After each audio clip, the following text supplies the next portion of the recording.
world gone insane. An upside-down civilization that cannot be real. A world of madness and terror. It's the Dana Gould Hour. September. Autumn at last. Here in Los Angeles, the temperatures are dipping down into the 80s, and every vacant building is now occupied by a Spirit Halloween store, which is fine by me. For men, there are costumes like fireman, policeman, vampire. For women, there are costumes like slutty fireman, slutty policeman, slutty vampire. For people who are attending the West Hollywood Halloween parade, there are costumes like fireman and assless leather chaps, policeman and assless leather chaps, and vampire and I bet you get it by now. Our theme today is people who reject the status quo and set out to create something new, fresh, and dynamic, become successful, a cult of personality forms around them, they isolate from reality and become just as corrupt as the status quo they rebelled against. Now, before you turn the show off, I'm talking about people like Hugh Hefner, George Lucas, and famous Satan worshippers. So relax, it's fun. Eddie Pepitone is back from Scotland with tales of teeth and cultural displacement. Eddie will be in Brooklyn, New York at Union Hall on October 24th. Go see him. Or if you're down in Texas, you can see his documentary, The Bitter Buddha, at the Austin Film Festival on October 20th. You can follow Eddie on Twitter at Eddie Pepitone. Doug Benson is also here, my old friend Doug Benson, who's yet to be on the show until just now. Catch up with his shenanigans at DougLovesMovies.com. He's everywhere. Matt Weinhold is here, and he can be found at Matt Weinhold on the Twitter, EINHOLD, and at ComedyFilmNerds.com. And our old pal Ken Daly is back in the fold. The feud is over. We were never feuding, he was just busy. He's here, along with the great John Ennis. Music by Andy Paley, and the people Andy can get on that day orchestra. Oh yes, and me. I will be playing one of my favorite comedy clubs in the country, the Laughing Skull, in Atlanta from October 11th through the 14th. Details at danagould.com or at laughingSkullLounge.com. On October 25th and 26th, I will be appearing at Lucha Vavoom's Halloween Spectacular right here in Los Angeles at the Mayan Theater. Again, check out danagould.com. But enough about all that stuff. You've earned a podcast. And here it is.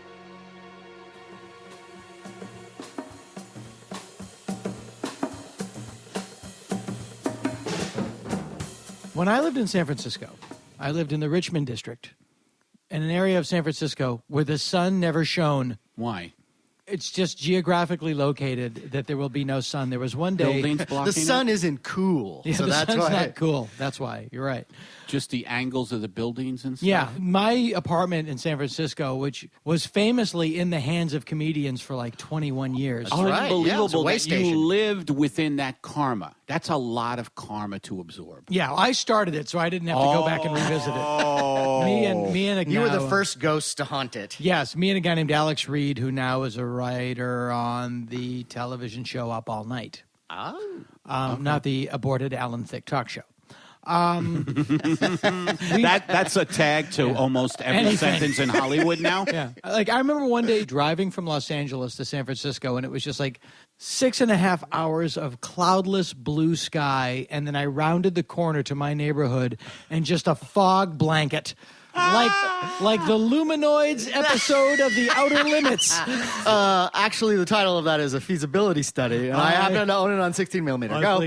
I think I know what episode I'm talking about now. Well, my mind went to Third Man, like you're in it in was. like the Third Man. and Or my the neighborhood that the Addams family lives on. Yeah, it was really unbelievable. And if my old neighborhood, because of the constant fog, was a locale on a Star Trek, because of the otherworldly ambience of the unending barrage of light obliterating fog, whenever you stepped outside, you would hear this music.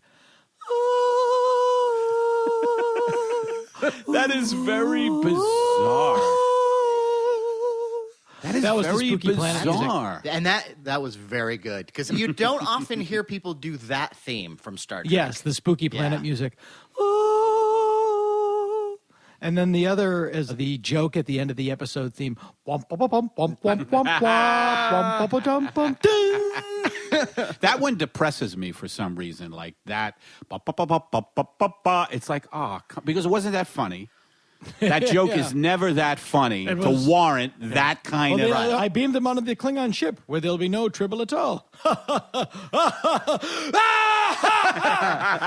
nothing like people in a movie laughing at a comedy that's not funny. The worst offense of that is a great movie, the end of Sullivan's Travels, the Preston Sturges movie. At the end, hobos are watching a comedy movie, and there's no comparison to anything that could possibly be that funny. Now, Police Squad made fun of that convention, right? Oh, did it really? I think at the end they would always like freeze it where it was like a big joke line, and then they would... A monkey would come through on a skateboard or something. It would be an obvious fake freeze. So great.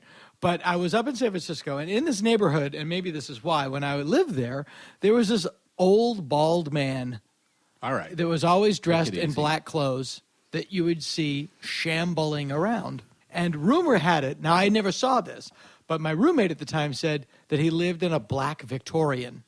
And it was Anton LaVey, the head of the Church of Satan. Now, a black Victorian meaning a car? He lived in a black Victorian house. San Francisco is a bukkake of Victorian homes. It is. Yes. It is. And some of the homes, it's precious verging on twee. There, I said it. And in some of the homes in San Francisco, they are so precious that if the house is dormant and the water is shut off, that when you turn on the faucet, if there's no water, the Cocteau Twins play. Oh, man. Now, this guy, is Anton the water LaVey, you used to see this guy? You used to see this guy in your neighborhood? Yeah, he lived right near the laundromat, so I'd see him like every other Wednesday. And he was, now tell me who he is. He is the head of the Church of Satan, which is actually not really about Satan. He's CEO, or what is his... He started it. He started it. Yeah, he's the L. Ron Hubbard of the Church of Satan. Okay, because Satan... If I understand it right, and Matt, you probably know more about it than I do. Oh, now that's a shot, I think. I dabble. I say that because of your horns. on your bike. I will deceive the nations. But anyway. Supposedly, the Church of Satan is not so much about evil as it is just a rejection of Christian self-repression. You know, it's like, here's the theory of the Church of Satan. Why name it so forcefully? You tell me. There you go. You tell me. Correct me if I'm wrong, podcast listeners. Here's the theory of the Church of Satan. I like ice cream. Eat a gallon. Don't stop. Don't leave a Pop-Tart in the foil packet. Eat them both. You like Pop-Tarts? Eat two. But, so, whereas... If you like fucking her, you'll like fucking two of her. But not always true. That's the end. They make then the same mistake to me that the Christians do in the opposite. Like, I mean, you know, that rigid Catholicism says don't do anything. Right. They're saying do it until you're dead or sick or whatever. What about moderation? Or do it till you don't want to do it anymore. Right. Well, that was also the belief. Oh, excess. Wisdom in excess. That was the belief of the Bhagwan Rajneesh, which is just... Wisdom in excess? Yeah. But that led to a lot of crazy fucking. That led to crazy... That led to a lot of... A lot of things lead to crazy fucking. Yeah. By the way. You start a church and there's got to be some crazy fucking in there, at least in the beginning. The Bhagwan Rajneesh had a lot of crazy fuck parties out in Simi Valley, I think. And I get jealous immediately. Yeah. But I don't know if that ever ends. It's like hearing one of my comic friends got a sitcom. It's the same feeling. One of the... I did. Brett Gelman is on Go On? I don't like that. Tell me about it. Well, that's why... I can't grow a beard? I'm sorry, let me check. I couldn't be considered the leader of a self-help group. I am self-help. Well, that's what probably Anton LaVey thought of, like, L. Ron Hubbard.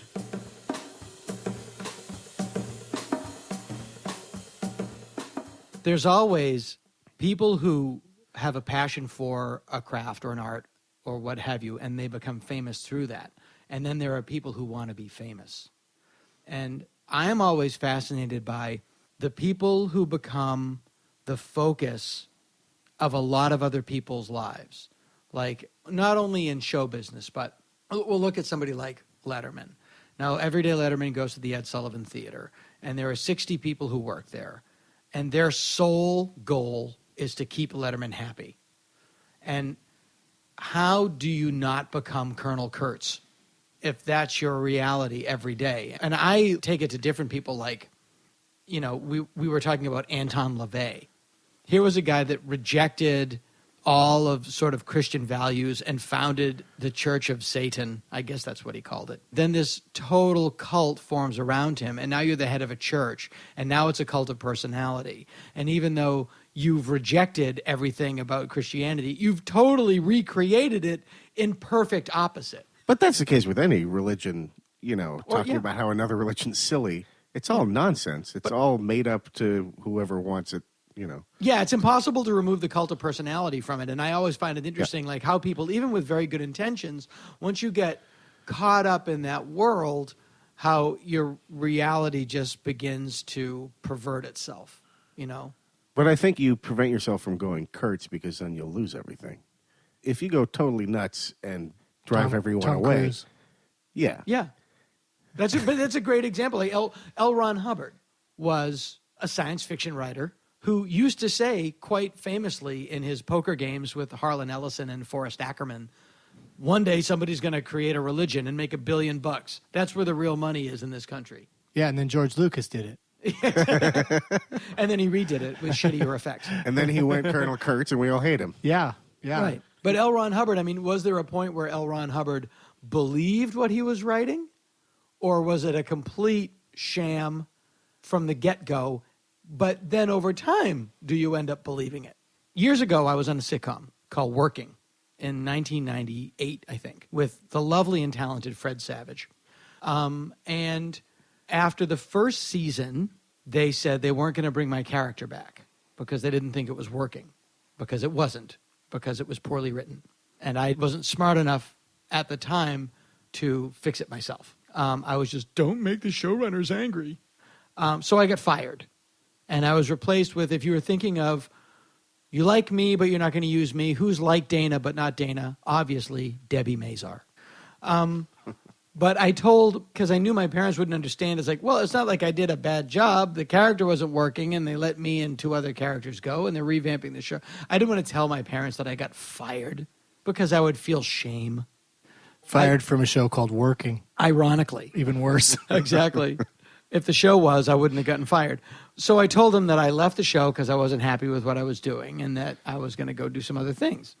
And I told that story so many times that I forgot that I got fired because I just fell back. Oh, yeah, no, I left. And I was like, no, I didn't. I got fired. What am I talking about? So I think that you can tell a lie so many times that you actually believe it. Ronald Reagan.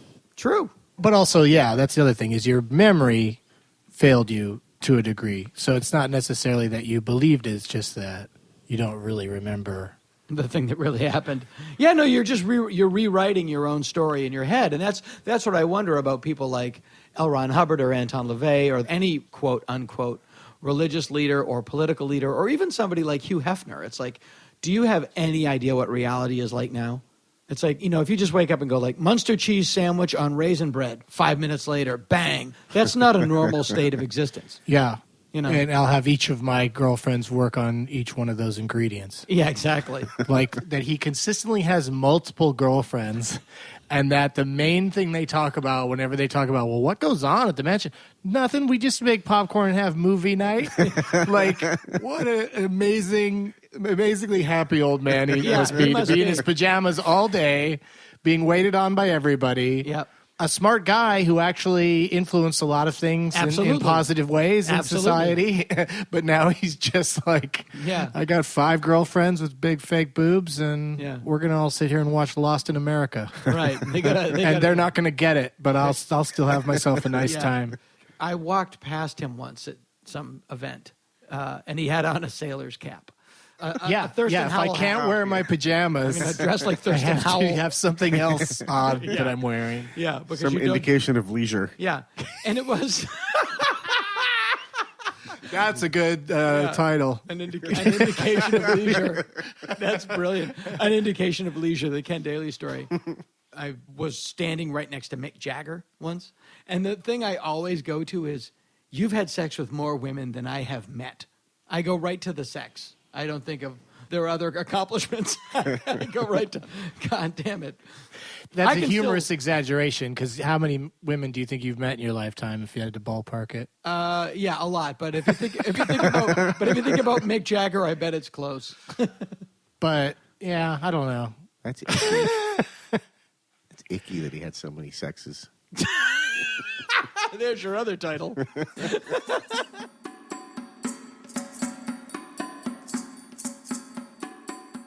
theory of the Bhagwan Rajneesh was if you just want to fuck like crazy until you don't want to anymore, then that's out of your system and you can go on in your life and achieve spiritual enlightenment. Now, I wonder if that's unencumbered true. by your wants. But I when wonder does if that it's that end? true. Whoever goes, I'm tired of the fucking...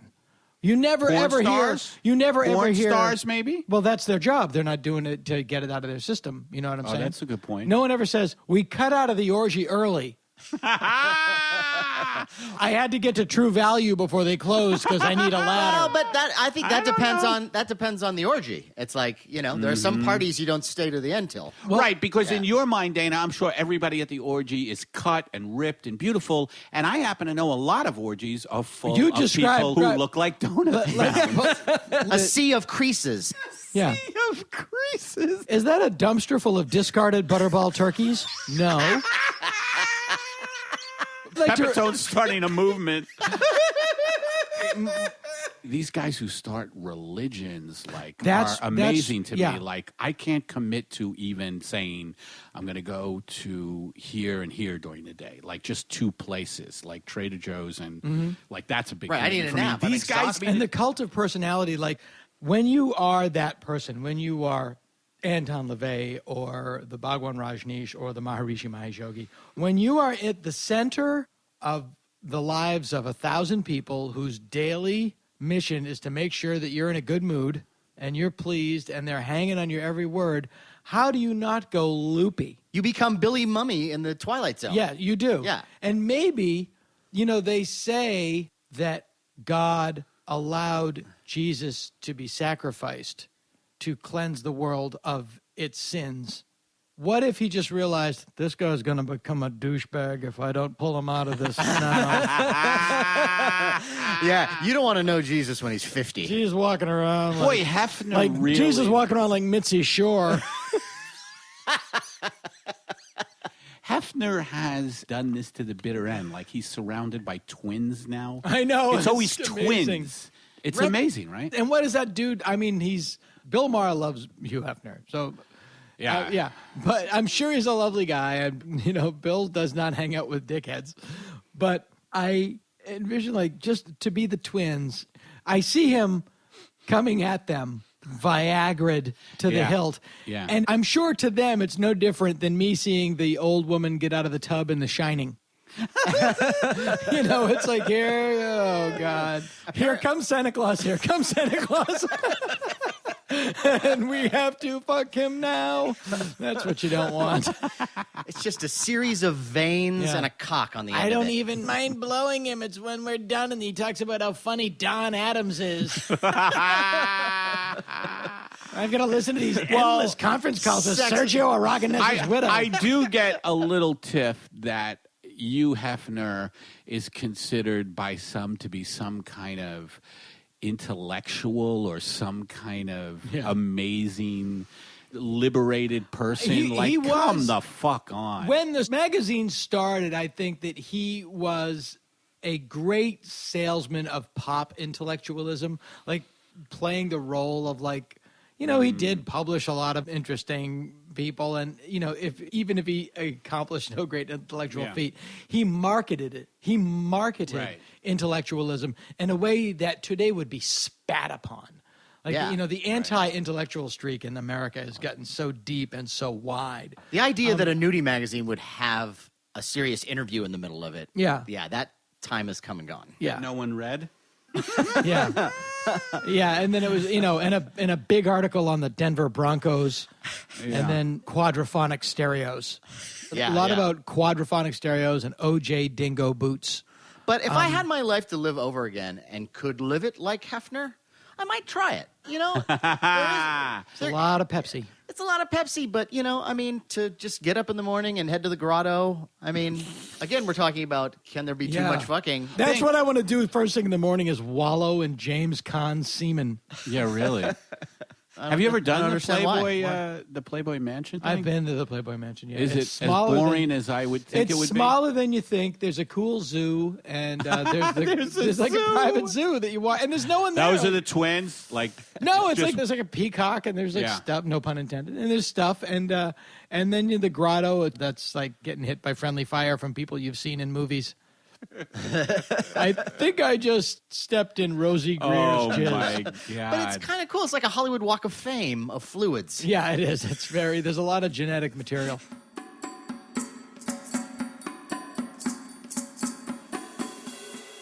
People that live in that weird bubble, and I always equate it with like when Leno wanted to go back to the Tonight Show. I think that anybody in that job where you go to work every day and there's a bunch of people there, how do I make Jay happy? How do I make Dave happy? That it is very easy to frame something in a way that looks okay. Like, I really sincerely believe that he was blindsided by the fact that people thought it was uncool.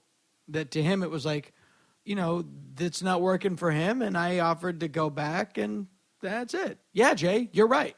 200 people, yeah. No one's going to think this is weird. But the thought is also, I think, especially for Leno, he's like, that's my job. That's mine. Yeah. No one else is, I do that until I decide. Yeah. It's not mine anymore. Yeah. To tell his side of it would be, it's not that I made a mistake in saying that I wanted to go back. It's that I made a mistake in leaving. Right. Because it's my job. Yeah, I get that. And now he's taking a pay cut, I believe. I think everybody is. All the show business is collapsing because of this. Yeah, what we're doing now.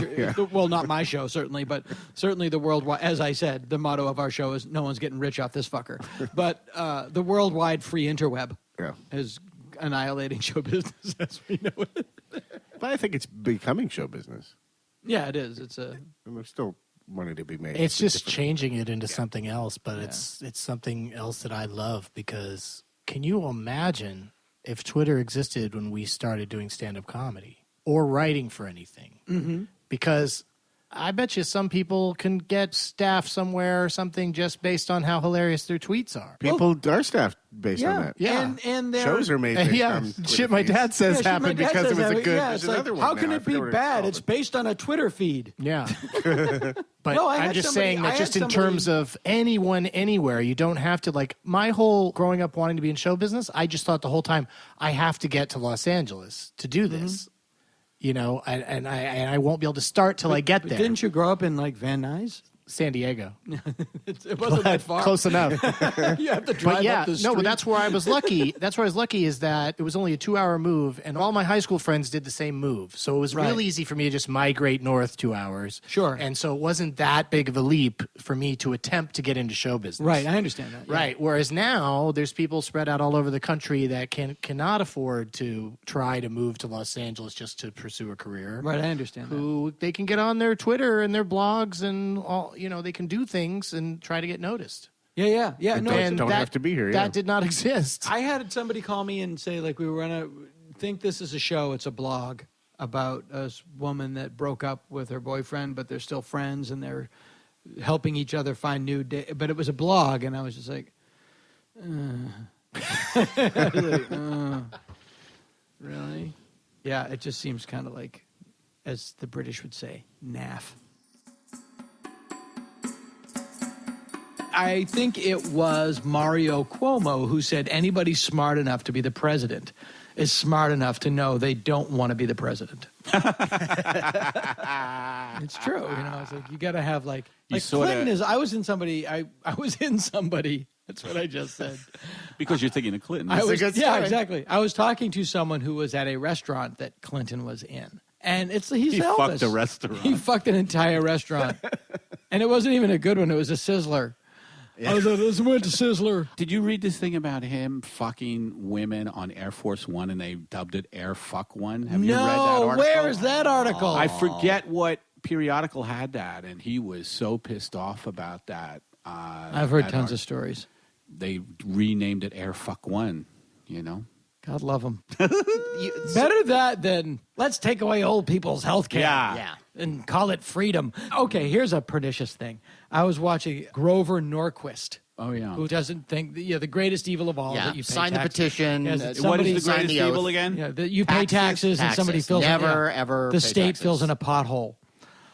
He was talking about welfare You're reform. getting me mad again. He was talking about welfare reform, and he said, over 250,000 people were, taken off dependents and relieved of dependence. That sounds such a good thing. It means they stopped getting their check. Yeah, They're and no their longer- meds. right. Relieved of dependence. Relieved. In the way that Relieved is the if key you word. throw a guy out of a wheelchair, he is no longer dependent on that wheelchair.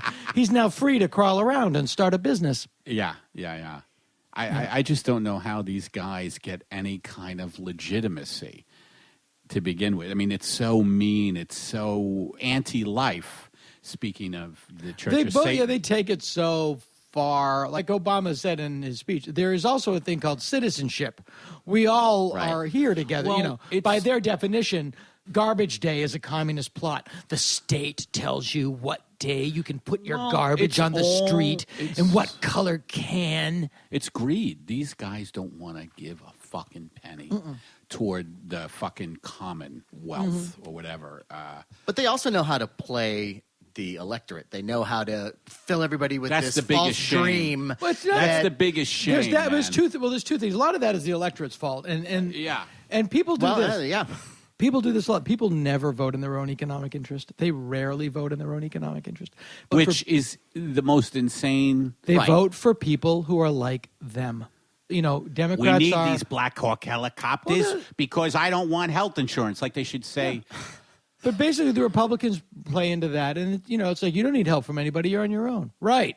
People want to be thought of as rugged individualists. Like I can understand how my brother, who doesn't make a living that would make voting for Republicans make any economic sense, how he loved George Bush and hated John Kerry. I don't agree with it, but I understand it. You vote for the guy that you think reminds you of you, which is weird because that doesn't translate into like surgeons. Who do you want to do your heart surgery? I don't know, just the guy like me, just the average Joe. I don't want the guy that came in first in his class. Yeah, I want a guy with like his brain leaking out of his head. He's so smart. But what you just said, though, describing your brother who represents millions and millions of people, is that the lack of thinking and analysis by the average person well, it's that, but it's also is amazing. But he knows what's going to happen. He does? Yeah, he knows if he votes for Romney. Which is even more insane. He knows if he votes it for Romney, his kind of taxes insane. go up and mine go down. But he still votes for him because it's just teams. Anton LaVey, it's just a team. Interesting. I am tired of Christians and Judeo-Christian morals telling me how to feel, so I'm going to go fuck that. I'm all about indulgence. And I'm going to call it Satanism just to piss you off. Right. Is it Life is High School again, where you're going to start your own that's clique? What it is. You're going to start. You're going to be. No, this is my clique. Okay, this is my clique.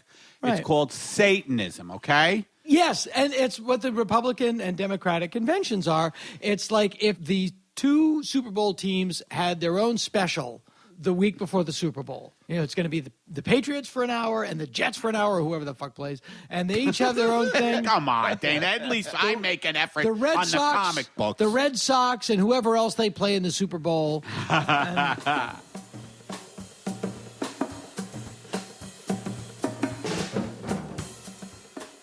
These religious guys, like when I was a kid, my mother was completely enthralled with Oral Roberts. Like, it was just her thread to a sense of comfort. And we didn't have any money. In fact, I was going to tell the story around Halloween. Halloween of 1977, I got arrested for shoplifting and spent the night egging cars with a Catholic priest, all in the course of a day. And after a full day of school. And what happened was I was 13, and it is that weird age when you're too old to go trick-or-treating, but no one drives, so you're not going to any great parties. You're just in this sort of twilight, so you go out, but you just kind of fuck around. Or as we would say, do crimes. I just trick-or-treated anyway. I wish I had. I was that creep. I was out there Yeah. too. Yeah. Trick-or-treat. Maybe into college, I was still trick-or-treating. You get on your knees and put your shoes on your knees when they open the door, pretending you're little, and then don't walk away until they close the door. Hey, thanks for the candy bar. I couldn't help noticing your siding is looking a little weathered. I'm going to give you my card. I sell aluminum siding during the week, and let me tell you something. I think we could set you guys up with some New England brick face. But I wanted to get some soap to go soaping windows that night, so I just stole it. Not that I didn't have whatever the money was for bar cents, but I did a lot of shoplifting as a kid because I did it with my mom. Because what we would do is my mom would take me shopping with her, and we would boost a little bit.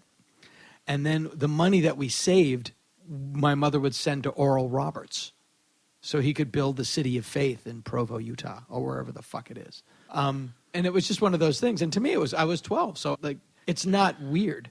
Well, and your mother was doing it, so it was perfectly normal. But it's like what she did with the money is the weirdest part. Absolutely. Yeah. Oh, yeah. She wasn't doing it to feed her family. She was doing it to support Oral. Yeah, no, we ate, but she did it to support Oral Roberts. During my childhood, she had several prolonged periods where she had what we would like to call a tenuous connection with reality. But what happened was I got bagged in the store. The security guy saw me and pulled me into the manager's office.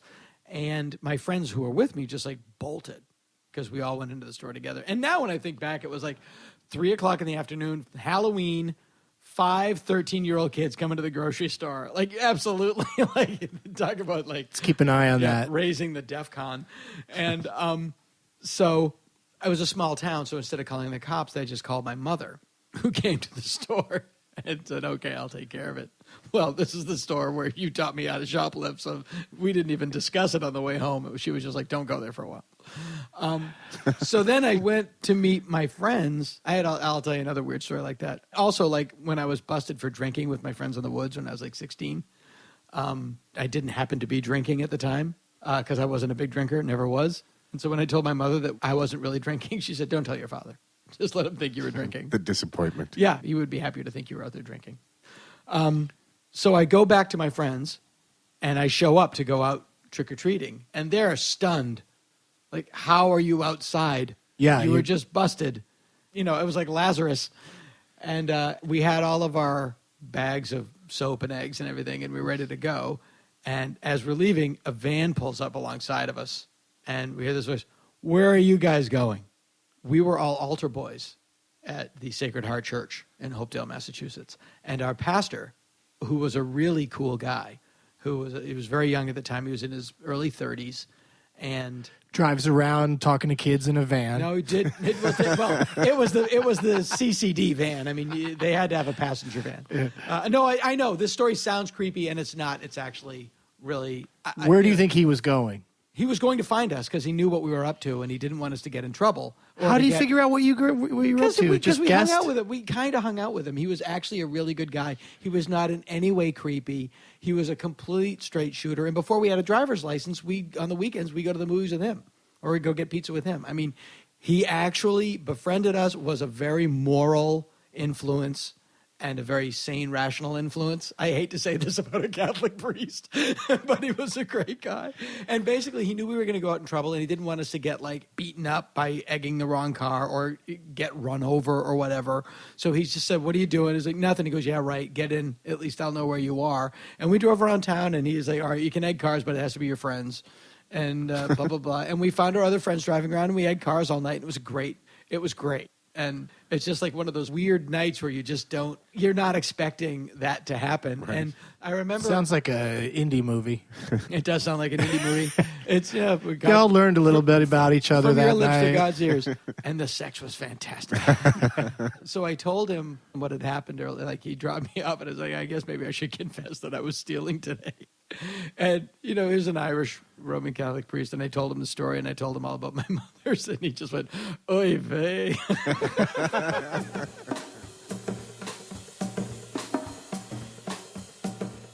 But the Church of Satan, if I'm correct, isn't about evil. I have no idea. It's just Christian values. It's just more it's almost like materialism in the way that Ayn Rand. It was just no, don't limit yourself.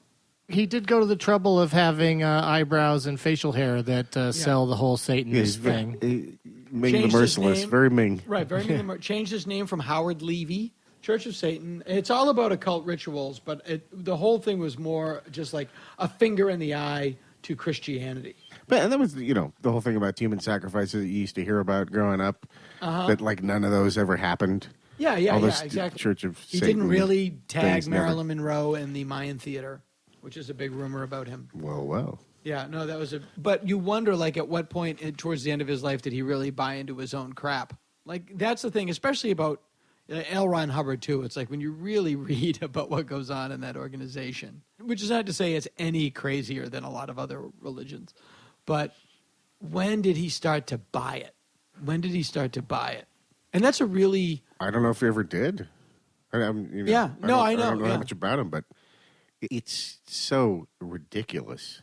Yeah.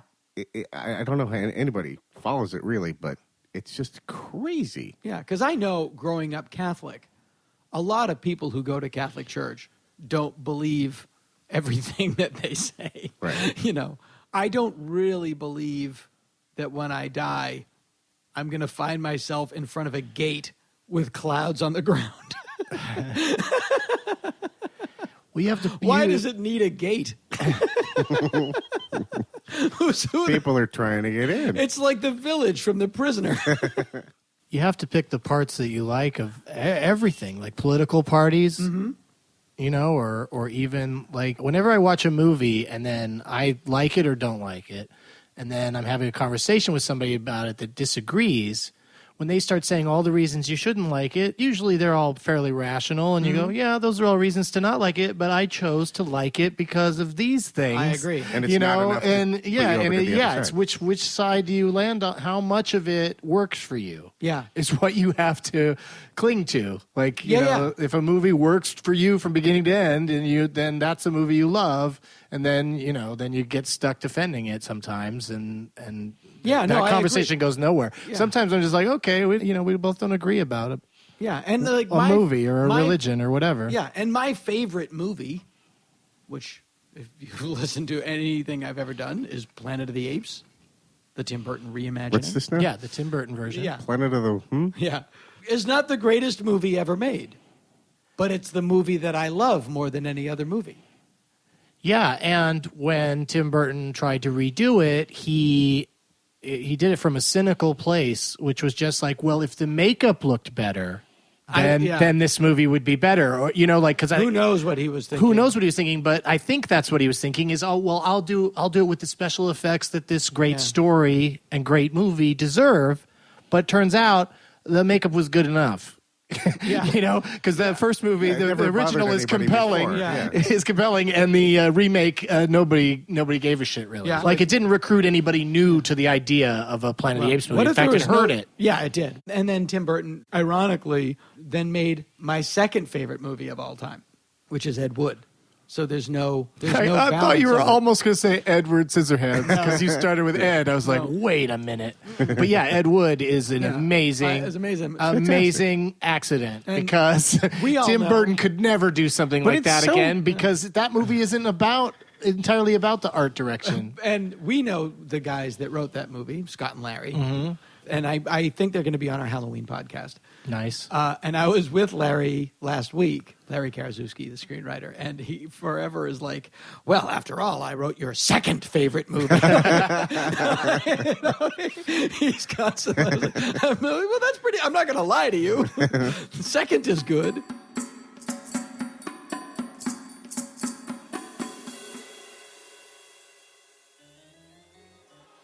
Anton LaVey may be one of the world's most celebrated anti-Christian Satanists, but he ain't got nothing on Alistair Crowley. Born Edward Alexander Crowley in England in 1875, Ed would grow up to become one of Western civilization's leading devotees of the occult. As a young man, he became a member of a secret society known as the Hermetic Order of the Golden Dawn. A real thing. It's an offshoot of the Freemasons, but spookier. Ed Crowley would soon change his name to Alistair Crowley. He was also referred to as the Great Beast 666, a name he gave himself. He was a vocal critic of the moral and religious values of his time, but he took it a little farther than most people. Crowley had a vision that he had been visited by the great spiritual beings known as the Secret Chiefs, and that the secret chiefs had admitted him into the Third Order of the Golden Dawn. Now, from there, Crowley set about creating his own magical society, which would be based on his philosophy of Thelema. This would become known as the OTO, or the Ordo Templi Orientis. Again, not unlike his future soul brother Anton LaVey, the guiding principle of Thelema would be, do what you want to do. But Crowley worked in a lot more sex, drugs, robes, crazy hats, animal masks, astrology. He really ran with it. Crowley frequently espoused views about drugs and sex, especially sex, that were radical for his time, this being turn-of-the-century England, picking up the nickname the wickedest man in the world. He published a book of poetry called White Stains that covered just about every taboo sexual activity one could think of. He built sexual acts into the rituals of Thelemic religious ceremonies. You know what they say, do what you love. But I know what you're asking. What does this have to do with the movie Mission Impossible 4: Ghost Protocol? Well, I'll tell you. But to do that, we have to travel all the way across the Atlantic to Southern California in the wee early days of the Cold War, the late 1940s, just after World War II, that magical, mystical time when American society as we know it was being forcibly hammered into shape. And one of the men doing that hammering, or trying to anyway, was Jack Parsons. Jack Parsons was one of America's leading experts in the world of rocket science. In fact, he was one of the founders of JPL, the Jet Propulsion Laboratories, and as such, one of the key figures in American missile defense. He was a leader in the field of solid fuel research and was one of the principal designers of the Minuteman rocket and the Polaris missile. As you can imagine, he was well paid, well taken care of, and well scrutinized by the FBI. For Jack Parsons was also an extremely devoted member of Alistair Crowley's Ordo Templi Orientis. In 1942, Parsons was chosen by Crowley himself to lead the OTO's Southern California chapter. Now, Parsons was a big-time science fiction fan, and this brought him into contact with an up-and-coming science fiction writer of the day named L. Ron Hubbard. Parsons and Hubbard hit it off. Soon Hubbard moved into Parsons' Pasadena mansion, and from there he moved right in on Parsons' girlfriend. In a letter to Crowley, then at the end of his life, Parsons wrote, "Betty and I are still friendly, but she has transferred her sexual attention to Ron." Oh, Ron. Crowley thought Parsons was a gullible fool who was being taken to the cleaners by a con artist. Crowley was weird, but no dummy. And this is an opinion of L. Ron Hubbard that was shared by many of Hubbard's friends at the time. In a letter to writer Isaac Asimov, Hubbard's friend L. Sprague de Camp wrote, "You know, Robert Heinlein thinks that Ron went to pieces morally as a result of the war. I think this is fertilizer. He was always that way. But when he wanted to conciliate or get something from somebody, he could put on a good charm act." Well, that aside, Parsons, Hubbard, and the two-timing Betty set about to enact one of the great rituals of the OTO, the Babylon Working, a sex magic ritual whereupon the men would summon the incarnation of Babylon, the mother of abominations. This they did over several nights in February of 1946. Parsons used his magic wand to whip up an energy vortex into which Babylon would be summoned. What this translates to, according to Richard Metzger in his book of Lies, the Disinformation Guide to Magic and the Occult, a notably unobjective discourse on the subject. Quote, "Parsons jerked off in the name of spiritual advancement while Hubbard scanned the astral plane for signs and visions." Well, Parsons must have been happy because the three of them went on to form a business partnership, mostly funded by Parsons, called Allied Enterprises. Now, the plan was for Hubbard and Betty, Parsons' ex-girlfriend, to travel to Florida to buy luxury yachts and then sail them back to California where they would be sold for a profit. So Hubbard and Betty went to Florida, bought a yacht, and then decided, fuck Jack, let's take a world cruise instead. When word of this got back to Parsons, he was decidedly unhappy. Weather, more than anything else, prevented the seafaring duo from leaving on their planned trip, and the resulting fallout left Parsons shattered and profoundly less wealthy. I'm not sure where Betty ended up, but L. Ron Hubbard, as you know, went on to start a scrappy little religion called Scientology. That is how the story goes in the several published accounts of Jack Parsons' life. There is a differing version. Now, this is taken from early Scientology literature and is reprinted in John A. Tack's A Piece of Blue Sky, Scientology, Dianetics, and L. Ron Hubbard Exposed. L. Ron Hubbard is referred to in the third person in this piece, but it was written by Hubbard himself. Quote, Hubbard broke up black magic in America. L. Ron Hubbard was still an officer of the U.S. Navy because he was well known as a writer and a philosopher and had friends amongst the physicists. He was sent in to handle the situation. He went to live at the house and investigated the black magic rites and the general situation and found them very bad. Hubbard's mission was successful far beyond anyone's expectations. The house was torn down. Hubbard rescued a girl they were using. The black magic group was dispersed and destroyed, and has never recovered. End quote. Hooray! He's like some kind of super spy, just like his pal Tom Cruise, and what I feel confident in saying is the greatest movie of all time with the words Ghost Protocol in the title. Mission Impossible 4. Ghost Protocol. See how we come full circle on this stuff? It's spooky. Now, say you wanted to see Mission Impossible 4 Ghost Protocol, or read John A. Tack's book, or a terrific book about Jack Parsons called Sex and Rockets. Go to Amazon.com, which, if you can believe it, is a miniature bookstore that lives in your computer. To get there, go to DanaGould.com. Click on our Amazon banner and head on in. You get what you want. You pay not a penny extra, but Amazon kicks us back a little something, and we keep the lights on. It's just that simple. And just that sexy.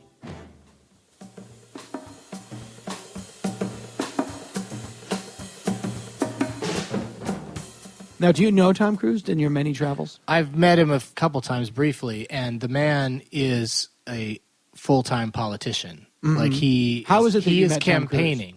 How is it that you just met Tom at, Cruise? Parties. Uh-huh. Really? Yeah. You've been to parties? I met him once at a movie table read.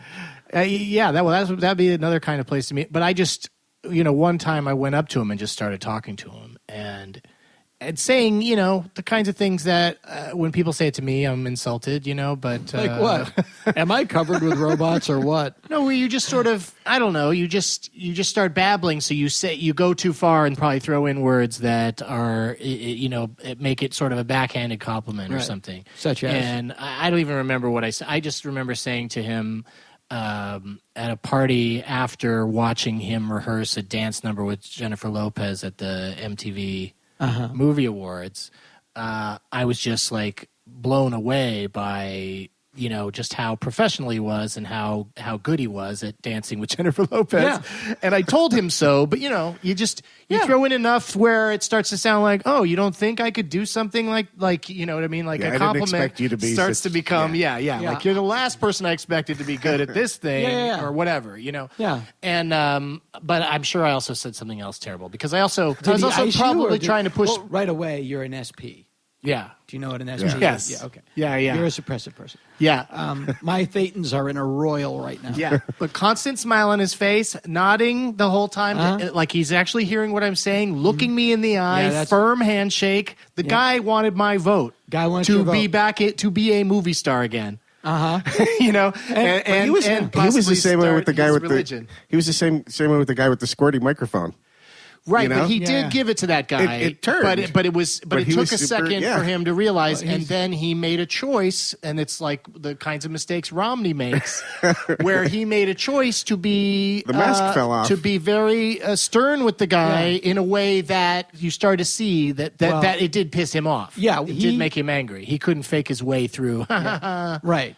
Well, his smile is terrifying. There's a lot of. His laughter, his smile, you can just tell that truck runs on rage. It's just... But then when Ben Stiller did it accurately, next thing you know, Tom Cruise is in sketches with him doing it. No, I know. Like he saw, yes, you got me. I do turn that on too much. Yeah, and that's the brilliance of him. Yeah, he's very smart. And he's smart enough to. And I think he's the hardest working actor. I mean, obviously he has to work out really hard because most of his characters are buff and do physical things. But I also just think there's probably no person on the set of any movie he's ever done that's more dedicated to trying to make the best movie possible. I happen to He's know intense. people that are that have worked with him, that are currently working with him. There's nobody more. There's nobody more on the game. The closest to reality Tom Cruise has ever been is in Magnolia. Yeah, that's like that. He was really able to play that part well because I don't think because he wants to get up in front of people and make speeches and tell them and it's all about tell them what to motivation do. I think if you look at like that speech and then look at the crazy Scientology video with the black turtleneck, it's like that's him. Yeah. But he's the world's greatest team player because he didn't. I mean, I assume I could be wrong, but I bet you he didn't give Paul Thomas Anderson a word of guff about anything. I'm sure when he said you're going to sit in this car and sing along this AB Man song and cry, a lot of actors would be like, why am I doing? Yeah. Why am I singing this song? Why is this happening? Right. And he probably just dove in and did it. Yeah, and that's one of the things about like really great actors that like they're really great actors are usually like. As people, they're just sort of waiting to start acting again. Like they say, De Niro is completely like, not like an interesting man at all. It's like needing a shoe. I was on the Fox lot one day when I was on The Simpsons, and Tom Cruise had a meeting on the lot, and we all like were looking. He comes in a motorcycle, and there's a van behind him of Scientology people that follow him in the motorcycle. His Secret Service, right? Following the follow car. Well, it's even worse. And then he gets out and goes in the meeting, and then somebody gets out of the van and turns his motorcycle around for him, so it's pointed out when he gets done. Ooh, boy. What is your version of reality? I would love for 5 minutes to see the world as you do, because I know it has no bearing at all on what I have to do.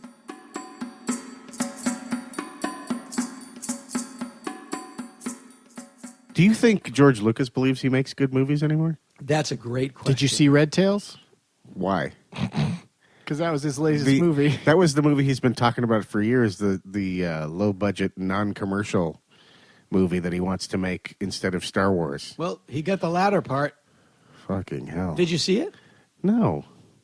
It could have been good. I didn't see it. Couldn't have? Came out in January, so that's not a good sign. Yeah. And everything You've I seen heard the about it movies was pretty he made bad. recently, right? They're ghastly. They barely qualify as movies. Yeah. What else has he made? Indiana Jones and that Crystal Skull. thing. He just Like I remakes think, his own I movies. That everyone Harrison really Ford, wanted to see the Crystal Skulls. I think Harrison Ford and Spielberg both kind of pushed back Yeah. on the alien thing, and George just insisted. Although which there was is an early the power script. struggle. Yeah. There was an early version of that was Indiana Jones and the Saucerman from Mars. That's actually good. Yeah, I really enjoyed it. It's like a 50s alien flying saucer movie. That's what they got away. The first Raiders could have set that up, but then all the sequels have ruined the idea of any other fantastical thing happening. It has to be in that same universe or not at all. They just keep remaking Raiders. It's in the desert with Germans. But not with that. But it doesn't have as much of that old school feel that Raiders went for and got because they had an accomplished screenwriter. No, that's true. Yeah. Write that fucking thing. And there's another version of that script too of The Frank Crystal Darabont Skulls, Crystal which is Skull great. is just amazing. Yeah. Yeah, it's like a great action movie. Yeah, I don't know. If that guy ever wrote a TV show and directed it, it would be so great, and they would pick it up right away. They would never let the actors in the show dither around for months on end, wondering if they were going to be working. You know what's a great version of this? And you talk about like these people that get to that point where they can't do wrong, and no one will tell them no, and they just have all this power, and you can basically just will things to be happen. Like supposedly during the shooting of Jurassic Park 2, and I might be wrong, but I actually think this is true. Jurassic Park 2 was supposed to end with them being in a field being chased by pterodactyls, and they hang glide off a cliff, and that was basically the big set piece ending. And after they had started shooting the movie, Spielberg said, no, we got to go to San Diego. If the whole point is to get these guys to a big thing in San Diego, we really have to go there. So like while they're shooting the first part of the movie, they write a completely different third act, and then they've got to build sets and get the dinosaurs to San Diego. That's an insane amount of power. I could be wrong, but I think I'm not. Well, I think he wanted to make Godzilla. Mm-hmm. Yeah, he wanted to get him into a city like King Kong or something. A completely understandable and admirable goal. But certainly an odd one to have while you're already shooting the first. Oh yeah, it's a huge turn. The story that I like is then you take those people with that much power and then they lose it all. And there are two stories that are really interesting. Two books. One is called Exile, which is Richard Nixon after he resigns the presidency and goes to California. And the book starts when he leaves the White House in a helicopter. And you just like follow this guy who was the president of the United States and now you're nothing. Yeah, just living in San Clemente. Yeah. How do you get up in the morning and put on your shoes and deal with that? Because I love those stories of those people that you survive that. You go through this thing and you survive that. And Exile is fascinating. Whatever you think of Richard Nixon, it's an amazing story of just human willpower. And the other book, which is a lighter version but equally interesting, is a book called You Never Give Me Your Money, which is basically about the breakup of the Beatles, like how they broke up and how they managed and maintained their relationships up through their lives. And the really fascinating story is McCartney's, because when the Beatles broke up, it was basically 3 against 1. And if anybody broke up the Beatles, it wasn't Yoko Ono, it was Paul McCartney. And he didn't want to, but he, the book sort of explains how the 3 wanted to go with this one guy, he wanted to go with this other guy, the relationship became untenable, and basically they imploded. He was the one that kept the show going. He knew what being a Beatle was. Like Lennon rejected the concept but never broke up the band. Paul loved the concept and broke up the band. And the story of him, like he just goes to Scotland and just checks out and just like lives on this farm and gets drunk, grows a beard and just like kind of goes off script for a while. It's really fascinating. It's like how you come out of that. And like everybody in the music press thought he was shit and he hated himself. And then you just kind of put your shit together and you just keep going. That's why his new band was called Wings. There's a reason he rose from the ashes. Close. No, the reason his new band is called Wings, and I was never a McCartney guy. I was always a Lennon guy. But they almost lost a daughter to a health problem. And she survived, and he felt like there was an angel protecting them. And so he called the band Wings. But I do find that completely fascinating. Like, okay, you were in the Beatles, and now you're shit. What are you going to do? It's Tuesday morning. That's really interesting shit. Turns out he could still write some songs. Yeah.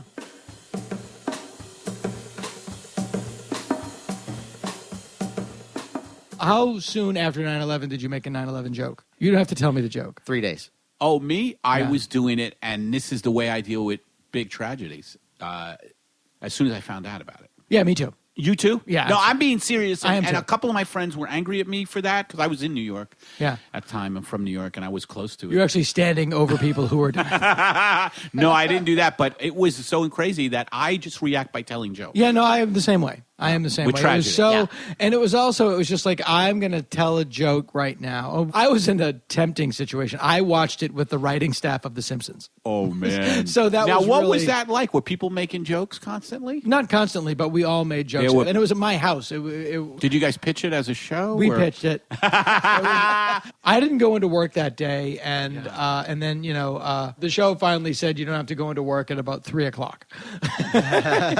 That's all right. Like, were they hedging their bet? Like, we have a lot to do. People in management. We're only 6 months ahead. So be that as it may. So everybody came over to my house because we were centrally located, and and there was just a lot of holy fucking shit. Like there's a lot of that. Yeah. And then, people made jokes. I think it's just how you process it. What was your joke? The way I was. Someone said, I won't use their name, but they said, look, a lot of people are going to say we can't make jokes about this, but you're just going to have to remember, if they didn't want us to laugh, why did they play such a funny prank? That's good. I think I have a better one, and I don't mean to judge yours. That wasn't mine. It wasn't yours. That wasn't mine. Here's mine was mine. Awesome. Now, this wasn't day of, obviously. This came, I don't know how many years later, a couple years later, but it was like, when I saw the plane hit that building, I said, this is going to be a great vehicle for Nick Cage. Okay. And I love that joke. And Saddam Hussein was sitting at home watching it on television going, good thing I had nothing to do with this.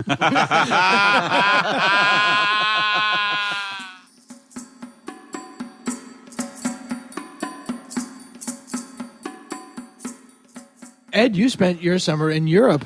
I did. Wow. That was life-changing. Your last memory of our country was me hectoring you to go to the dentist. Oh, my God, yeah. Tell that story. Oh, my God. Well, typical Pepitone. Typical Pepitone. Our family crest. This is where we play the theme. Typical Pepitone. Our family crest is just a guy sweating with fear in his eyes. One guy. And the women... Over the word, what? And the women just with the middle finger up toward the guys below them. But, I had talked to you about it, too, that I was worried about going... It was my first time. And, by the way, I would open my sets in Edinburgh going, folks... I'm 53. I am the ultimate provincial American, and this is my first time in Europe. And I talked about how electrical adapters were freaking me out. Like it was. But they laughed at that. Yes, they did, and it was my way of like really being in the moment with them and like being very current with who I and like it grounded me. You're being honest. I was totally being honest. Yeah. It felt a little embarrassed. Like all my comedy feels slightly, if not mortally, embarrassing because of who I am. But I feel like you can't avoid who you are on stage. Like, that's a big mistake I think a lot of comedians make, and now I'm expounding on comedians. But if you don't own who you are, I think you tend to do shit that is, like, 3 stages away from you, and it's not as funny. And it's amazing how your life mirrors my life. What you were going through, I went through when I went to Edinburgh. You had a ticking time bomb in your head before you're leaving for Europe in basically 24 hours or 48 hours. And it turns out, all of a sudden, my tooth starts hurting. Yeah. And the way I deal with things is, it'll go away. That's my first thought. It'll go away. But my maturity now is I will go, you better fucking take care of this. Because you know why, Eddie? Because you're learning how to parent yourself. Yes. I'm not doing a good job. You didn't just, just to get rid of the pain, you didn't just like put in some wax lips. Yeah, right. Yeah. I've done shit like that. That's so funny. In the 60s, that would have been called a hot tooth. I've had every tooth in my mouth has a crown on it except for the 4 front lower ones because I had TMJ and I ground my teeth down to where my jaw didn't fit together anymore. It's called I lost centric, which means my teeth no longer fit together and my jaw just started floating in my skull. It is a fucking nightmare to even recount. Oh, yeah. I would think very painful, too, yes. Very painful and so expensive, and I didn't have enough money to get it fixed. I did it this way. My acting teacher's high school friend was a dentist in Sacramento who agreed to do it wholesale at cost. And it was financially viable for me to fly to Sacramento the night before, stay in a shit motel, rent a car, go to the dentist, and then fly home. And I did that every 2 weeks for like a year and a half. Wow. Or almost 2 years, and got my entire bite rebuilt. In the middle of that, went to Edinburgh with temporary crowns on like 7 teeth in the back, just plastic temps. Did any of them come out? Oh, all the time they would pop out. Oh, that's fucked up. I'd have to like stick them back on, and it was a goddamn nightmare. And by the way, what I want to talk about just briefly with this shit is that I'm talking.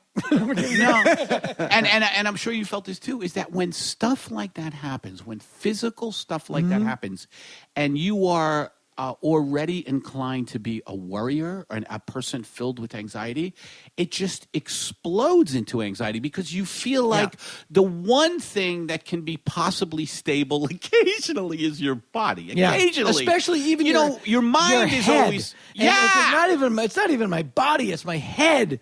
It's my mouth is the gateway to my head. Right. Yeah. And I work with my mouth. Correct. Yeah. Correct. So, again, the comedian porn star bond again. I had shingles, and shingles is, and I had it across my face and inside my mouth. Face? Yeah. In your mouth? Inside my mouth. Was that anxiety related? You had AIDS. Well, did you the jury's watch? out. Did you watch The Alligator People at any point during? It happened after I watched a Cronenberg movie. No, how did you have that? But I don't really know. Okay. I don't know how you get. I mean, you had to have had chicken pox at some point in your life. Does it look like shingles? No, it doesn't Shingles have the can be imagery of stress. like a Looney Tunes cartoon. Yeah. It's like a series of boils all across your face. Ooh. It feels like someone has lit your face on fire. Okay. And it's so I horrible. know how that feels. But you get into this place where you, exactly as you're saying, that you, if this can go wrong and just in this one area and cause me so much pain and take so long for me to get over. Flare up and slowly ebb. Yeah. How many other little time bombs in my body are just waiting to go off? That leads into the trip. And so the trip for me, like it was. So you go to your dentist. What did your dentist say? He fucking pulled it. He said, like, why didn't he just give you another root canal? He said because I was leaving, that he, like a root canal is 2 visits apparently, according to him. And so he said, well, since you're fucking. Yeah, he said, since you're leaving, this is our only option. So I want to know more about this guy. I want to know, like, what are the tools like? Does he have like needle nose pliers and like, my guy, a vice grip and like? Oh man! And I'll tell you, man. So is there an eye chart for no reason on the wall? Yeah. You know, I also do boat tours out to Malakini if you want to see sea turtles. What?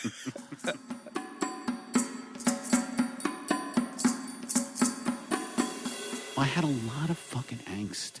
And then the Edinburgh thing, this festival, I got to get the word out about the Edinburgh Festival. I had to do 24 shows in 25 nights. It's kind of becoming an hour Comic-Con. a piece. It's kind of becoming Comic-Con. Yeah. It's yeah. just too Someone much. was talking about that. Someone said the festival is a week too long. I would say maybe 9 days too long because my last week in Edinburgh, I do a lot of screaming when I'm fucking doing shows. So my fucking voice, we talked about this. We did. And you know, I remember you telling me just take it a day at a time, and I did. But I'll tell you, man, because my shows were midnight every night. Right. And it was intense for me because there's tons of press that reviewed me. And then the awards people, like you feel like you're in a beauty pageant because, you know, there's these best show and best newcomer. It used to be called the Perrier Award. Yeah, now it's Foster's. Yeah. But the Foster's Freeze Award. but it was intense, man, and I was shot, and I still had like eight fucking days to go, and I was shot because the show being at midnight means that I kind of couldn't enjoy the day that much because the show always loomed, and I was like, I got the fucking show, and I took it. I can't be one of these guys who's just like, I got the show. I did a one-man show that I had written years ago called Insomnia, which was sort of serio-comic, sort of like the things that are funny about me, the not funny version, which in retrospect I wouldn't do. Right. As I said earlier today, I like to be funny. Be funny. Tell me the story in a funny way. Why not tell that in a funny way? But comedians have to fight the tendency to be serious. Yes. Because we're on the evolutionary ladder of show business, where ballerinas and opera singers are at the very forefront. We're way in the back, right by the guy that puts the condom on the donkey. And comedians, I think, can't be very funny. Fight the urge to be serious because it makes us feel like we're better than we are. Gives us gravitas. Yeah, which is.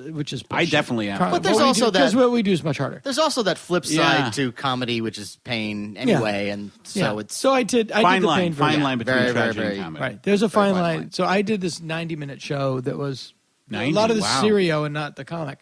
And and I did it in Edinburgh, and then I did a month in San Francisco at the Cable Car Theater, which was a traditional 8-show-a-week run. Ooh. With Wednesday matinee? Wednesday, Sunday matinees with a bunch of temporary crowns in my and I'll never forget this. It's so funny because when you're talking, you think they're going to come flying out of your mouth. Yes, and you can't eat, apples or anything like that. And this is 1993. They looked okay. I had a great dentist. Yeah. And I did Edinburgh, and then I did the Cable Car in San Francisco. And at the end of that, there was nothing left of me. I was just... Which is how I feel now. Right. This sense of bizarre euphoria where I finished the last show. I packed up my car before the last show because I was driving that night I was finishing the show, driving to Sacramento after the show, and the next day I was going to get my front teeth put in. My real front teeth. And the show was done, and I never had to do it again if I didn't want to. And I was in my car driving to Sacramento. It was a full moon. It was about 1 o'clock in the morning, and I was driving to Sacramento, and I was as high as any drug could make you. Mm-hmm. I don't know what had happened. Mm-hmm. I would like to challenge that. Well, I've never challenge, tried it, please, Alex. But I for whatever reason, if it was just psychic exhaustion or a relief, I was just euphoric.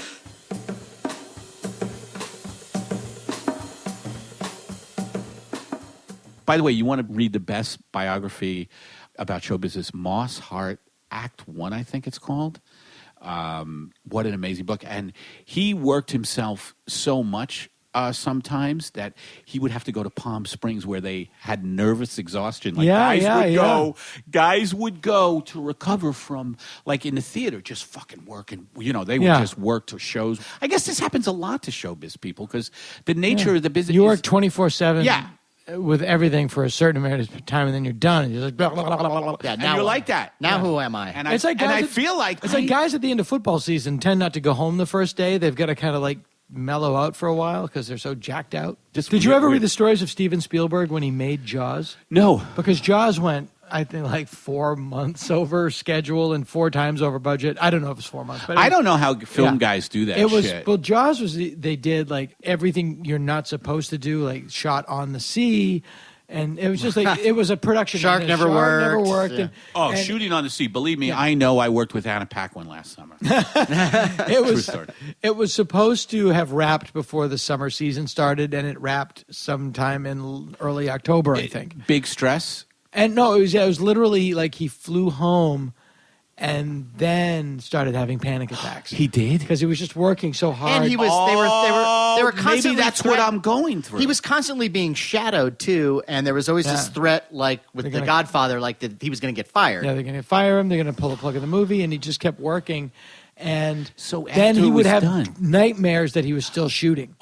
George Lucas in the first Star Wars movie, you know, with that movie, everything went wrong and the robots never worked, and there was always some problem where they'd be dangerously close to working overtime with their British crew. Right. So it was this constant stress, and as soon as the movie was over, he was hospitalized for exhaustion. Exhaustion. And then he had a talentectomy, which is how they...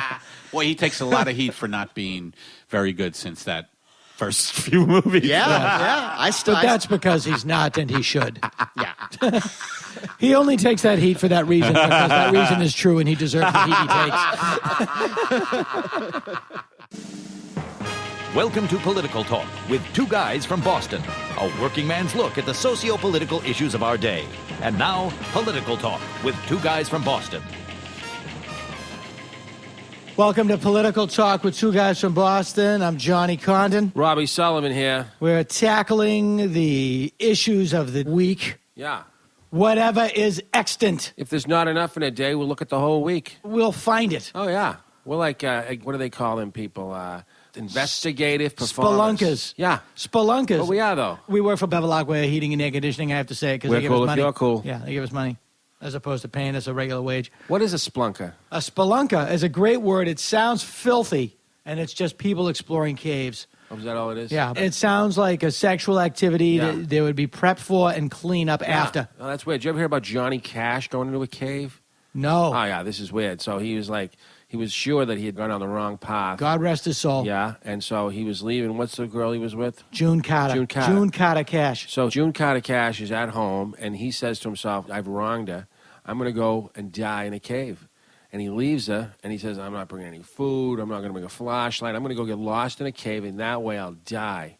He goes out into a cave. He gets so lost, but while he's doing this, he has an epiphany that he shouldn't do this, that he could actually just be good to it for the rest of his life and make things right, but he's lost in the cave when this happens.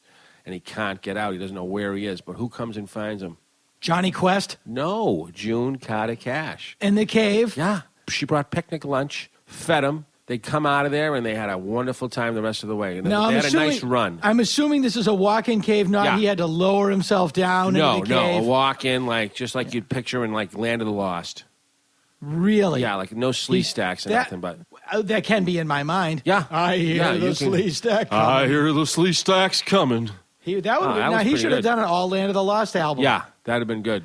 That's that deep South cracker religion. Yeah. You go down there, and there's people that are they take the Bible too literally. Too far. But, a lot of drinking. And a lot of drinking. That can make and you a lot depressed of people, about the Lord. You want to see some people with some hardcore, fucked up beliefs? Yeah. Take away their hope. Yeah, take away their hope and take away the booze. You're not getting out of here. You're gonna work in the mill. God's mad at you. Jump. Yeah. You're going to work in the mill where your grandfather works. You're going to die of the same thing. Oh, yeah. Enjoy. Yeah, this is why the whole higher power of your understanding comes in. That's what they say. Instead of that now, go there.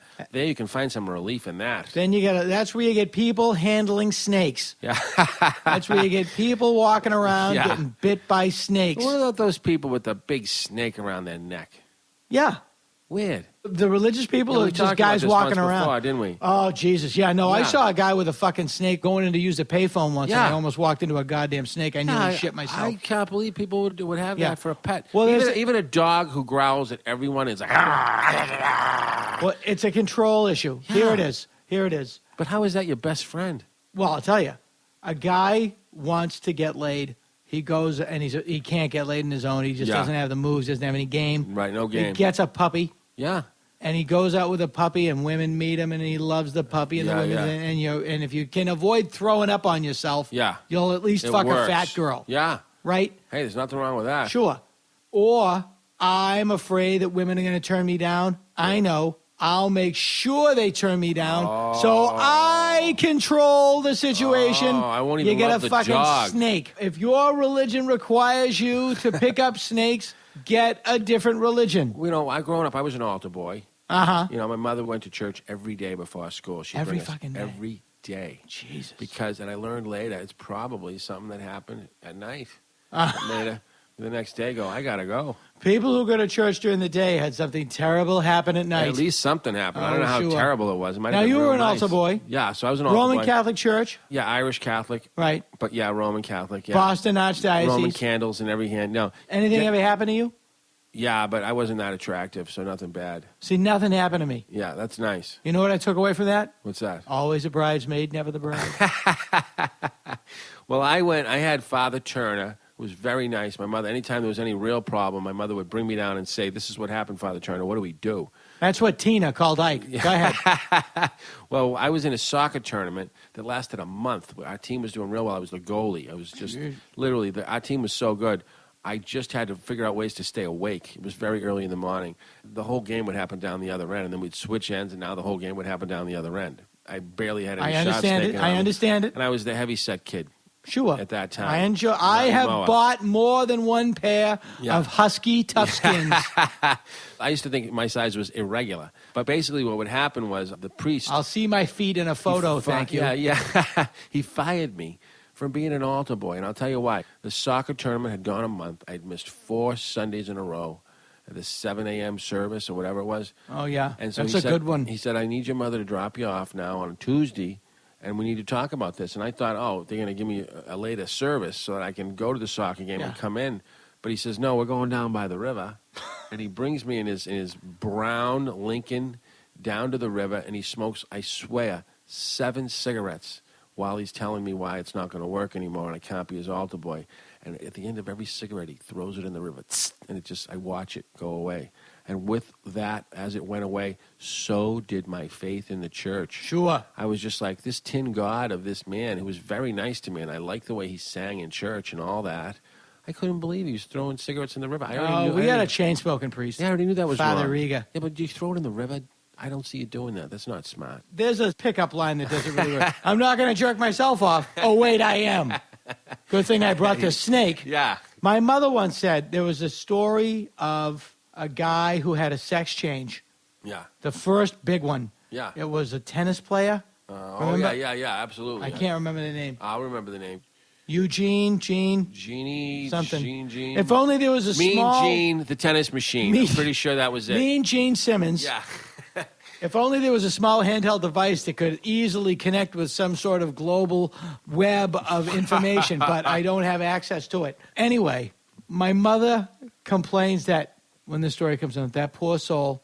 And I go, why, Ma? She goes, God is not going to know who she is. When she goes to occupy a place in heaven, God will not know who she is. Oh, that's weird. I'm like, that's funny because 20 minutes ago he helped you find your flip-flops. I can't help but think he is clued in as to the surgery that this dude chick has had. I'm Renee Richards. That's the name. The tennis champ that's now a chick. How'd you come up with that? And God said, Renee Richards, I don't know who you are. Now, I guess the name Renee works for men and women. I think God would have said, how you doing? You know what? I guess I fucked that up. I've always been proud of those people. Somebody that says to themselves, I'm so much the other way, I got to go there. Yeah. That makes sense. It's like if you live on the line of a town, you're like right on the town line, and you just don't feel like a Needhamite. Maybe you really are supposed to live in Rentham. In Newton, yeah. Oh, yeah, the Needham-Rentham line. Yeah, wherever. A mythical place. Rentham was nice. I always liked Rentham, but it smelled funny. Yeah. To me. I went out with a girl from Rentham. Same thing. Yeah. Nice, well, they say if somebody smells weird to you, they're probably a relative. Like if you can't deal with the smell, it's probably because it was just faint. I'd pick it up like one sock really reeked. Like she was clean, she was well dressed, everything out of the laundry, but one sock they pulled out of the shark and jaws they thought ate the Kintner boy. Oh, nice call. I would just get a whiff. So and I think if God has any kind of cool guy, we'll just go, Renee, I guess I fucked that up. I guess you wanted to be a chick. Yeah. I'm so sorry. Let me get you something extra. I burnt tuna sandwich on me. Any kind of bread. And guess what? And and you know what? For this one, no calories. Yeah, you burned the first pancake. I just messed this up. Yeah. I tried. I'm so sorry. Yeah, so flip it. I can't believe he's that big of a dick. I don't know who you are. Yeah, but Renee Richards, now that was a woman, right? Turned into a man or the other way No, around? it's a guy who decided it was a normal looking. That's what I meant. And here's the way it goes, and this is also why I admire him, because there's some inner strength involved. A guy says, I don't want to be a man. I want to be an ugly woman. I wonder what they miss. Urinals. What if they? I really miss urinals. At the end of the day. I really miss on a deathbed. She's going to be like, just once, I'd like to piss my name in the snow, just one last time. Ever gone back, made that change, and decided I was wrong. I do want to live in Needham. I wonder if, we tackle the big issues. We're trying. And no one has ever asked this of the president. Yeah. The first time Barack Obama, after getting elected, he's gone to Camp David. Okay. It's winter. Yeah. He's going to piss his name in the snow. Yeah. Does he piss President Barack Obama? Wow. Or Barack Obama? I think President Barack. I don't think you get to the Obama. I don't run think, out by then. I would get like President. Yeah, you'd run out. Yeah, unless he's literally, I imagine him in the snow, pissing, drinking a large Tang to keep it to get to Obama. Yeah, he's got NASA guys. Yeah, that's like space pee. Lemonade on a catheter just to get him going. Do you ever drink Tang anymore? I enjoy dry Tang. It's like you basically sniff it. Oh, I didn't know that. It's just orange sugar. Oh, that's weird. It's a nice color. It's like biker meth. Yeah, that's nice. Yeah. Do you make that in a tub? I make a tub of dry Tang. Yeah. I'll have a tablespoonful of dry Tang and maybe a baked potato, and I'm good for the morning. No, I was, for some reason, the word bath, I just started thinking, like, did your parents make you take a bath growing up? We didn't have a shower growing up. Really? We didn't have a shower, and we'd have to sit in the tub, and then whoever else had to use the toilet would come in and do whatever they had to do at the bottom of the tub. And that was the first time I realized that my dad was not circumcised. I didn't know what circumcision was. Yeah, how would you know? Because I was circumcised. Yeah, how would you know? I just thought, oh, that's an interesting thing. This is what you do. Dad has a horse's cock. I never thought about it. I was just thinking my mother would look and see who was the cleanest and send them into the tub first, and then you'd have to save the bath water. Yeah, because by the time I got in, I was fifth. By the time I got in, it was like taking a bath in a can of Dinty Moore. Like, let me just sit in this lukewarm chili. My mother was also like my brother, Patrick. He would not want to shower or bathe, so he would go in and wet himself, like under the arms. Wet down hose bath. Yeah, and then say, like, Mom, where's the towel? And that was the dead giveaway that he never took a bath. Uh-huh. This towel was all over the place. Yeah, Why is he asking that question? But he would still smell. He'd be dirty. And he'd go, Ma, where's the towel? And she'd go, get in the tub. Do you have a flashback on something you did as a kid when you realized you did it? You must have thought, wow, I must have been really young when I did that. Because I remember two things. That's a mistake. Like, I remember playing with the toilet paper until it was all off the roll. And then I thought, like, yeah, I remember doing that. And then I realized I must have been 2. Ah, that's because I wasn't 11. I like that. Knocking down the TP. Yeah, why would you do that? I had to be a little shit. That makes you challenged. And I also remember discovering my mother's tampons. When you put them in water, they would puff up. This is a personal thing, but I remember the string hanging out of my mother. My mother was way too in front of everyone. This might have to be. So I'm sorry, I just threw up in my mouth. Bevilacqua may not want to pay for this, but I just remember wondering, what the hell is going on with her? Like, did something... Time out. Yeah, did something happen? Where did you see this? I had to ask her, Ma, did you know there's a string hanging out of you? Where was she naked with a... In the bathroom, but I went in. I thought she was like... I thought she like put it in and then went down and was cooking scrapple in the kitchen. Horse genitalia. This is back to me going like, I just grew up with my mom. She was making lunch, nude in the kitchen, big string hanging out. I would expect a full parachute to emerge. I'm in the tub with my brother, mind you. So I'm very young. Again, this is back to like, how young was I when this happened? You were 2 and he was 15. But she comes into the bathroom, I'm just going to be a second, and she drops a deuce or whatever. Sure. And I'm looking at her and lays down all the cards. And I'm wondering, Ma, really? Like right in front of us? What are you doing? And then it's like, oh my God, she's got a fuse. Like, my mother's going to blow up if someone lights that. She's from the Acme Mother Corporation. Yeah, and I don't want her to blow up. So I'm like, Ma, did you know? You could ride her like a rocket to the concert. My mother, she didn't give me the answer. This was the really what happened most of my childhood. Was she's like, leave it alone. Which meant just you leave it alone. This is not the day you're going to learn this. That would be a great if you were in court. If you were in court today, that would work. If you had the right judge, if you had the judge from a blue collar Irish family, like Southie, did you or did you not see him leaving the apartment that morning? Leave it alone. All right, I'm sorry. I don't mean to pester you.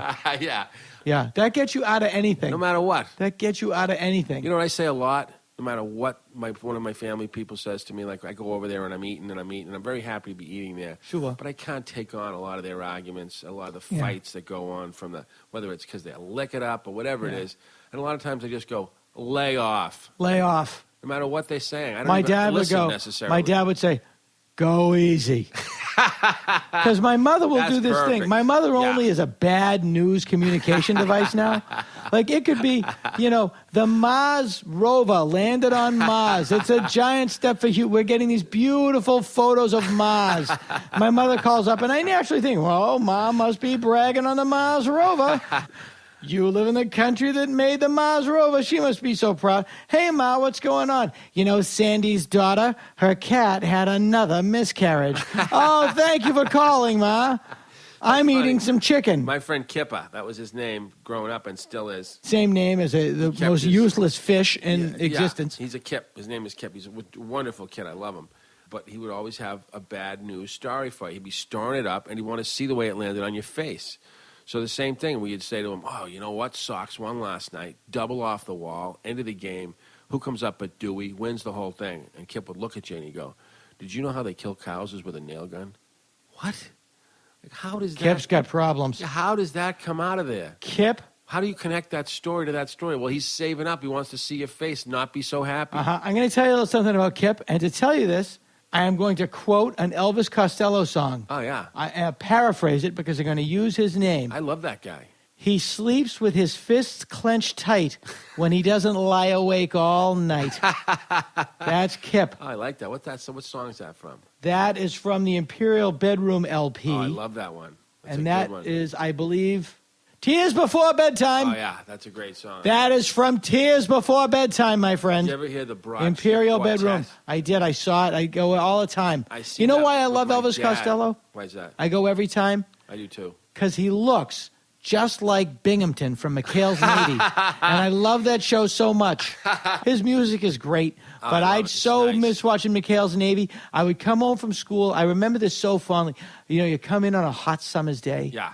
And you're hot. Oh, yeah. And you go to the fridge and you get a Coke or a lemonade. Yeah. And then you sit down in the living room. Nobody else is home. Your brothers are all out. You got the house to yourself and your mom's in the kitchen doing whatever. Sure. and you're alone and you're in front of the fan. Yeah. And you got the fan all to yourself. Jaws. And you just turn on McHale's Navy. And for a half an hour, image. that's what I'll think about when I'm shitting the bed. My children will be staring at me. My grandchildren will be staring at me, and I'll be Borgnine's cheering you up. and I'll have this beatific look on my face because I'm imagining I'm 9 years old watching McHale's Navy. I like that. How do you top that? I'm Johnny Condon. Robbie Sullivan here. Fuck that. Political Talk with two guys from Boston. This has been the Dana Gould Hour, brought to you by the Internet. Music by Andy Paley, with Jake Posner behind the board. Engineering by Brent Butler. Internet junk by Spencer Hunt and Segan Friend. Sound editing, effects, and everything else by Jolinda Palmer. Hey, if you like the show, why don't you drop us a line at show@danagould.com. Tom Kenny speaking.